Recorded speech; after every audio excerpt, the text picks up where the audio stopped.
Good evening, and thank you all for attending this presentation.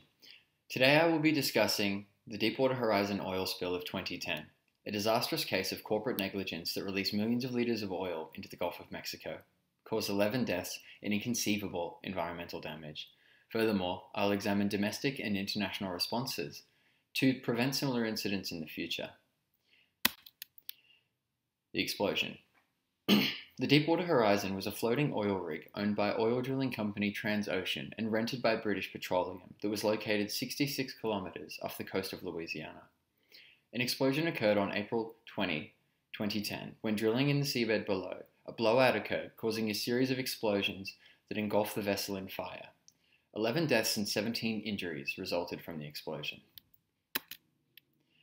Once the surviving crew of the Deepwater Horizon were rescued, efforts immediately began to close the well and stop the oil spill. After numerous failed attempts, BP successfully contained the spill after 87 days. Roughly 500 million litres of oil was released into the Gulf, covering an area of 112,000 square kilometres. Environmental impact. The oil spill was the worst in US history. Quote, "The number of species, resources and services potentially injured was vast. Trillions of larval fish and invertebrates were killed in surface waters, and an estimated 51,600 to 84,000 birds died as a direct result of the DWH oil spill." End quote. The surrounding ecosystems are projected to take decades to recover. Domestic response. BP and all affiliated companies in the incident were publicly scrutinized for their avarice and negligible attitudes towards safety. A Wall Street Journal investigation found, quote, "BP made several cost-cutting and time-saving decisions in its choice of well design, its preparation for cementing, its testing of the well after the cementing process was complete, and its decision to proceed with a risky method of finishing the well even after a pressure test. BP was subsequently issued numerous and substantial financial penalties. Presiding Sarah Justice Vance states, quote, "Fines imposed far exceed any in US history and are structured so that BP will feel the full brunt of the penalties." End quote. BP was found guilty of 11 counts of felony manslaughter and 1 count of felony obstruction of Congress and violations of the Clean Water and Migratory Bird Treaty Acts. The calamitous incident became the catalyst for multiple new agencies, regulations, planning requirements, and safety inspections in the US abroad. An executive order was issued by then-President Barack Obama that mandated immediate restructuring of the Minerals Management Service, the agency responsible for offshore mining oversight, as it was perceived to have a conflict of duties managing resource development and environmental protections, while also failing to enforce and uphold safety regulations. In the MMS's stead, a trio of complementary specialist agencies were installed to efficiently and safely oversee offshore mining. The Bureau of Ocean Energy Management, BOEM, manages and facilitates the development of all offshore mining rigs, both gas and oil.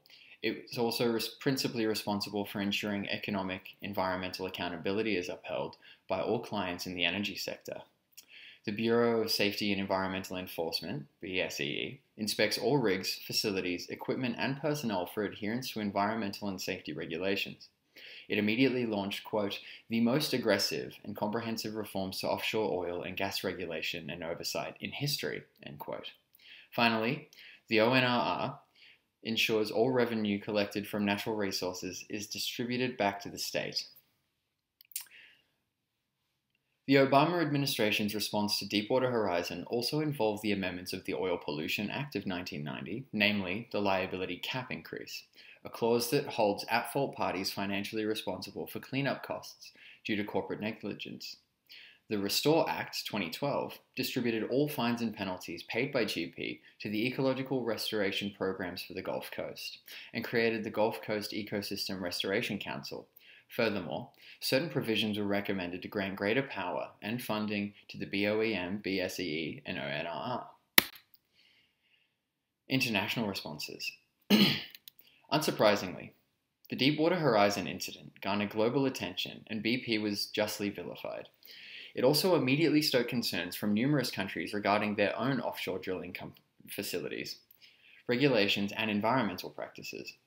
The International Association of Oil and Gas Producers assembled the Global Industry Response Group, whose initiative was to improve oil well cap design and response time in emergencies to reduce the likelihood of and damages from oil spills. The UK established the Oil Spill Prevention and Response Advisory Group, OSPRAG, in May 2010. Similarly, Australia amended the Offshore Petroleum and Greenhouse Gas Storage Act of 2006 in 2013 to issue greater penalties to oil companies for environmental and regulatory offences. Brazil, Norway, and the EU followed suit with the reviewing and improving of their own safety and regulatory standards in the offshore gas and oil sectors. Conclusion. Overall, the legacy of Deepwater Horizon ushered in a global trend of regulatory improvements and stringent financial penalties that prioritized accountability and responsible corporate practices, particularly for the sake of the environment and its workers. However, continuous demand for fossil fuels does little to reduce the likelihood of further environmental damage from offshore mining. Thank you very much.